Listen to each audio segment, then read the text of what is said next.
अगले सवाल में हमको गिवन है 1 centimetre on the main scale of vernier calliper is divided into 10 equal parts. Okay, if 10 divisions of vernier scale coincide with 8 small divisions of main scale, the least count of vernier caliper. Again, least count हमको निकालना है, हम कई बार निकाल चुके हैं. हमारे पास least count क्या होता है, देखो हमें दिया हुआ 10 vernier scale divisions. 10 vernier scale divisions coincides with 8 small scale divisions. 8 small divisions of main scale. 8 main scale division. तो हमारे पास 1 वर्नियर स्केल डिविजन कितना आ गया? 1 vernier scale division is coming out to be 8/10 main scale divisions.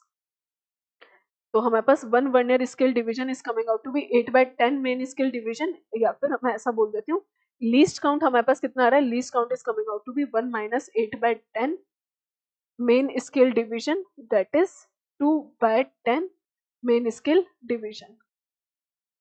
Least count. अब देखो, अब हमारे पास क्वेश्चन में गिवन है कि 1 centimetre on main scale, 1 main scale division की वैल्यू कितनी हो जाएगी हमारे पास? 1 main scale division is equals to 1 centimetre is divided into 10 equal parts. मतलब 1 सेंटीमीटर को हमने 10 इक्वल पार्ट्स में दिया, डिवाइड किया हुआ है. तो एक मेन स्केल डिवीजन की लेंथ कितनी होगी? 1 सेंटीमीटर डिवाइडेड बाय 10. यही हो जाएगा. तो ये हो गया हमारे पास 0.1 सेंटीमीटर. तो हमारे पास लीस्ट काउंट कितना आ गया? लीस्ट काउंट था हमारे पास 2/10 मेन स्केल डिवीजन. तो ये हो गया हमारे पास 2/10 इंटू 0.1, दैट इज 0.02 सेंटीमीटर. तो option number B is the correct answer. तो हमारा सही आंसर क्या हो जाएगा? Option number B.